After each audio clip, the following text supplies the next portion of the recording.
इस वीडियो में मैं प्रैक्टिकली समझाऊंगा सीएफए लेवल 1 क्लियर कैसे करते हैं। मेरा खुद सीएफए लेवल 1 लेवल 2 सारे लेवल्स पहली अटेम्प्ट में हुई है एंड मेरे बहुत सारे स्टूडेंट्स का पहले अटेम्प्ट में एटलीस्ट 80% तो पास रेट में मान के ही चलूंगा। बट उन्हीं लोगों का ऐसा होता है जो बात सुनते हैं, जो पूरा प्रोसेस फॉलो करते हैं। पूरा प्रोसेस फॉलो करना अगर उसके बाद भी नहीं हुआ ना तो एक्चुअली कमेंट सेक्शन में जाके गाली देना, बट अगर हुआ तो एटलीस्ट थैंक यू लिख कर आना। पूरा प्रोसेस समझाऊंगा एक एक करके। सबसे पहला क्वेश्चन जो बहुत सारे स्टूडेंट्स मुझसे पूछते हैं कि किस बुक से शुरू करना है। अब इसका मेरे से मैं आपसे एक क्वेश्चन उल्टा पूछना चाहता हूँ। आपने 10th क्लास में साइंस पढ़ी है, राइट? साइंस में फिजिक्स होता था, केमिस्ट्री होता था, बायोलॉजी होता था। इनमें से सबसे पहले क्या पढ़ते हैं? फाइनली बहुत सारे लोग पता नहीं क्यों फिजिक्स पढ़ते थे, बट ऐसा थोड़ी होता है कि मैंने बायोलॉजी पढ़ ली, ओहो अब तो मैं फिजिक्स पढ़ ही नहीं सकता। या ऐसा होता है कि फिजिक्स जब तक मैं पढ़ूंगा नहीं तब तक मैं बायोलॉजी नहीं पढ़ सकता, केमिस्ट्री जब तक मैं नहीं पढ़ूंगा तब तक मैं बायोलॉजी नहीं पढ़ सकता। बिल्कुल अनरिलेटेड सब्जेक्ट्स रहते हैं ना, ओवरलैप रहता है, साइंस के अंदर है बट अनरिलेटेड है ना। Same goes with CFA also. अलग अलग है, इक्विटी अलग है डेरिवेटिव से, डेरिवेटिव्स अलग है पोर्टफोलियो मैनेजमेंट से, इवेंचुअली सब अलग है बट आता सब सीएफए के अंडर है। बस इसमें टाइम वैल्यू ऑफ मनी एक बेसिक कॉन्सेप्ट है सीएफए लेवल 1 का जो सब में सिमिलर है। बट अगर कोई आपको बोले इस बुक से शुरू करो, उस बुक से शुरू करो, सबका अपना अपना तरीका है। 100 लोगों से बात करोगे 101 रीजंस मिलेंगे, 101 बुक्स का तरीका मिलेगा। मेरा क्या तरीका है मैं उस बारे में बात करता हूँ। वो समझने से पहले मैं ये समझाता हूँ कौन सी बुक कितनी डिफिकल्ट है। कॉर्पोरेट फाइनेंस और कॉर्पोरेट इशू जो है वो 2 मैं मानूंगा difficulty out of 5। Fixed income हो गया 4, डेरिवेटिव्स हो गया 3, ऑल्टरनेट इन्वेस्टमेंट हो गया 2। ऑल्टरनेट इन्वेस्टमेंट तो कॉर्पोरेट इशूज काफी ज्यादा सिमिलर इजी लेवल पे है। इक्विटी डेरिवेटिव्स जैसा 3 लेवल पे आ जाएगा, पोर्टफोलियो मैनेजमेंट फिक्स्ड इनकम जैसा 4 लेवल पे आ जाएगा, ठीक ठाक डिफिकल्ट। कौन सा कुछ लोगों को बहुत ज्यादा डिफिकल्ट लग जाता है लेवल 1 का, तो उसको मैं 4 डिफिकल्टी लेवल पे चलूंगा। इकोनॉमिक्स दिखने में खाली डरावना है बट एक्चुअली लेवल 1 का इकोनॉमिक्स एकदम बच्चे जैसे इकोनॉमिक्स पेपर एग्जाम में ऐसे खत्म करके आओगे, तो उसमें 3 डिफिकल्टी लेवल रखूंगा। एफआरए हाँ ढंग का डिफिकल्ट एफआरए है तो एफआरए को 5 डिफिकल्टी रखूंगा एंड फाइनली एथिक्स को मैं 4 डिफिकल्टी लेवल रखूंगा। नेक्स्ट क्वेश्चन है, मैं आपसे टाइम कितना मांगता हूँ। टाइम मंथ्स में मत डिसाइड करो। बहुत सारे लोग बोलते हैं 6 महीने पढ़ो सीएफए के लिए, 8 महीने पढ़ो सीएफए के लिए। टाइम आवर्स में डिफाइन करो, क्योंकि आप हर दिन कितना प्रोडक्टिवली पढ़ते हो इज मोर इंपॉर्टेंट। मेरे कुछ ऐसे स्टूडेंट्स भी रहे जिन्होंने 20 दिन में सीएफए निकाला है। नांसी ने 20 दिन में सीएफए निकाला था, 25 डेज में सीएफए निकाला था, बट 9-10 घंटे पढ़ के। फिर भी I recommend that as a very bad strategy.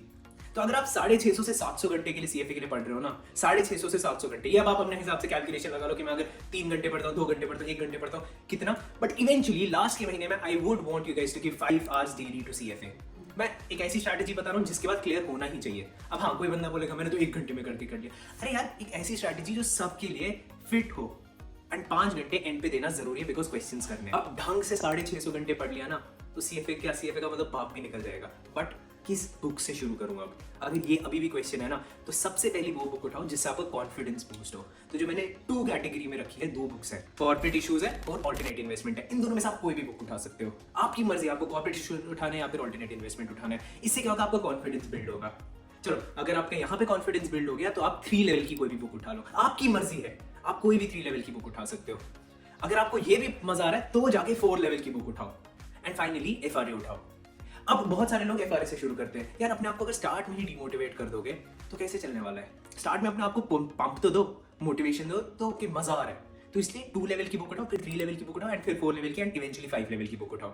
ऐसे चलो, ग्रेजुअली डिफिकल्टी लेवल बढ़ाते चलो rather than directly jumping on to a big book. अब अगर मेरी स्ट्रैटेजी सुनोगे, अगर आपके पास बहुत ज्यादा टाइम है 8 महीने पढ़ने के लिए, इंस्टीट्यूट मटेरियल उठाओ, 600 घंटे के लिए पढ़ रहे हो गया, 100% एग्जाम डन है। बट अगर आपके पास ज्यादा टाइम नहीं है पढ़ने के लिए तो you can go to Schweser also. अब अगर कुछ ऐसे स्टूडेंट्स हैं जो कंफ्यूज है श्वेजर और इंस्टीट्यूट मटेरियल एंड समवट बीच में है, तो देखो क्या करो। वो कौन सी उठाने के लिए मैंने एक्चुअली बुक्स ले आया हूँ।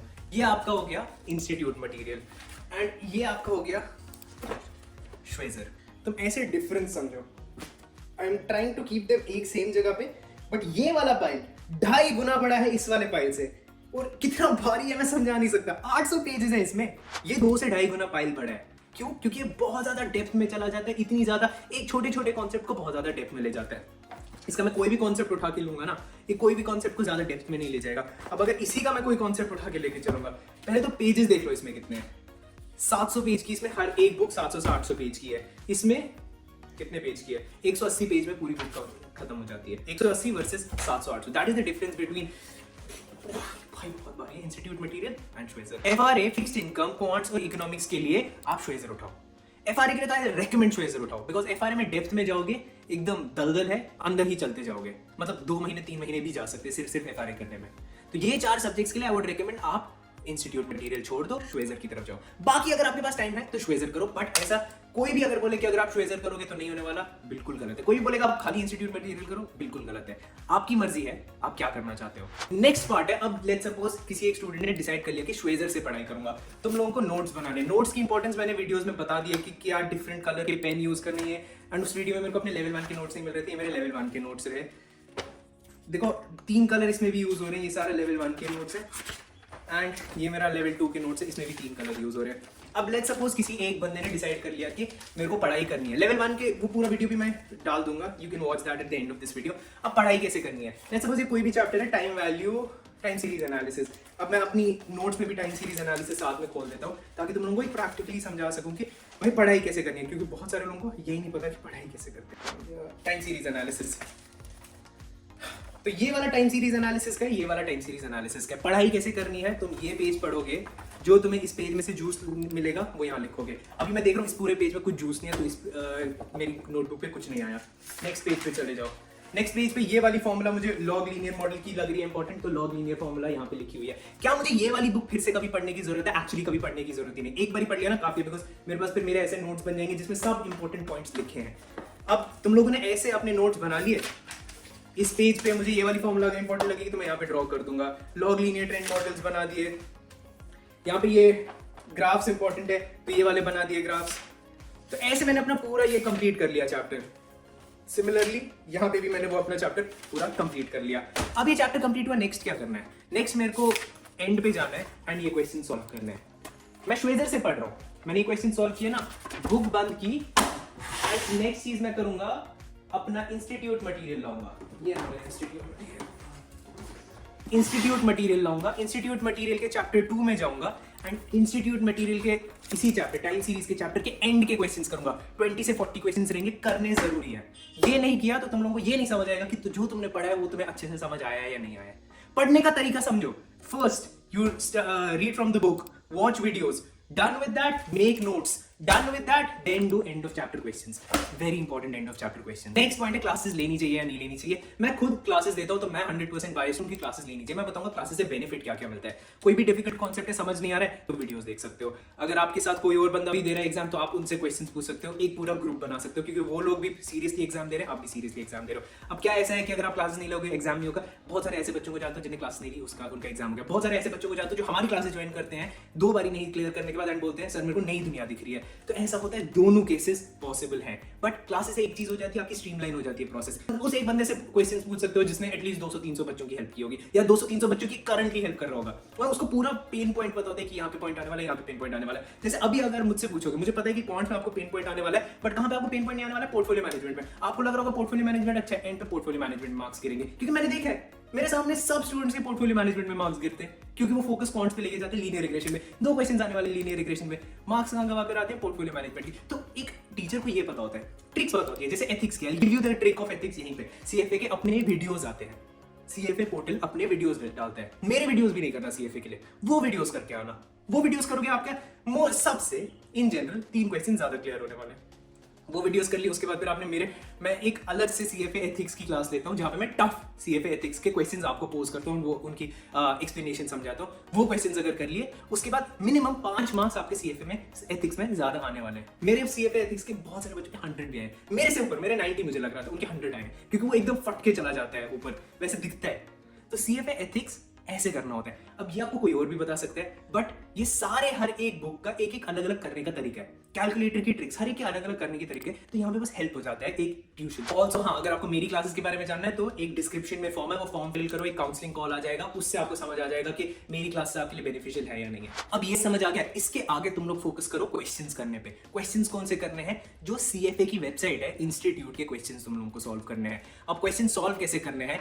अब ये बहुत सारे लोग बोलेंगे कि सर इंस्टीट्यूट के जो बुक पे क्वेश्चंस है वही वहां पे भी क्वेश्चंस है। मत हो जाओ कंफ्यूज, पूरी बात सुनो। वो क्वेश्चंस फिर भी तुम लोगों को करना जरूरी है। क्वेश्चन सॉल्व कैसे करना है? लेट्स सपोज मैं कोई भी रैंडम क्वेश्चन ले रहा हूँ, ये क्वेश्चन नंबर 26 देखते हैं। क्वेश्चन नंबर 26 ढंग से देखो, इसमें 3 ऑप्शंस है। ऑप्शन ए लेट्स सपोज सही है ना, तो मुझे अपने आप को ही बताना है कि ऑप्शन डी सही क्यों नहीं है, ऑप्शन सी सही क्यों नहीं है। तो एक क्वेश्चन को मैंने 3 क्वेश्चन में डिवाइड कर दिया, एंड मैं ये क्वेश्चन अगर मुझे आंसर सही भी पता है फिर भी एलिमिनेशन मेथड से करने की कोशिश करूंगा, ताकि मैं 100% श्योर हो जाऊं कि मेरा आंसर तो सही रहने वाला है। बाकी ऑप्शंस गलत क्यों हैं वो डिफाइन करो। ये हो गया ना, उसके बाद फिर इसकी एक्सप्लेनेशन देखो। एक्सप्लेनेशन समझ आई, वेरी गुड। नहीं समझ आई, गलत हो गया क्वेश्चन, तो डरो मत, अपनी एक्यूरेसी चेक करने मत बैठ जाओ।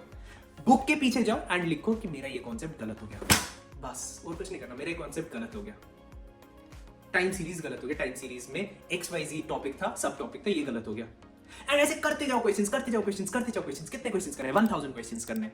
1000 क्वेश्चंस में यू विल रिकॉग्नाइज कि आपका वीक एरिया कौन सा है। अपने आप का वीक एरिया ये नहीं समझना जो डिफिकल्ट बुक है वो आपका डिफिकल्ट एरिया है। मुराद ने बोल दिया FRA 5 डिफिकल्टी है तो FRA मेरा वीक एरिया है, नहीं। कोई आपको बोल रहा है ये डिफिकल्ट है, आपका weak area will be different from someone else's weak area. आप अपना वीक एरिया कैसे समझ सकते हो? जो क्वेश्चंस आपके गलत हो रहे हैं वो आपका वीक एरिया है। जब आपने टोटल 4000 क्वेश्चंस कर लिए होंगे, अगर आपको एक सब्जेक्ट में से 50 में से 49 क्वेश्चंस गलत हो रहे हैं और एक सब्जेक्ट में से 10 में से 7 क्वेश्चन सही हो रहे हैं, बट ये 10 वाले सब बोल रहे हैं बहुत डिफिकल्ट है, आपका तो 50 वाला गलत है ना। आपका एरिया जहां पे आपको फोकस करना है वो 50 वाला है, जहां पे आपके 49 गलत हो रहे हैं। तो आपको अपनी स्ट्रैटेजी देखनी है, बाकी लोग क्या बोलते हैं वो मत देखो, आप कहां गलत हो रहे हो। एंड उसके बाद रिवीजन कहां करना है, हमें अपने नोट्स पे वापस जाना है, वो चीज फिर से रिवाइज करनी है एंड फिर से क्वेश्चंस करने हैं।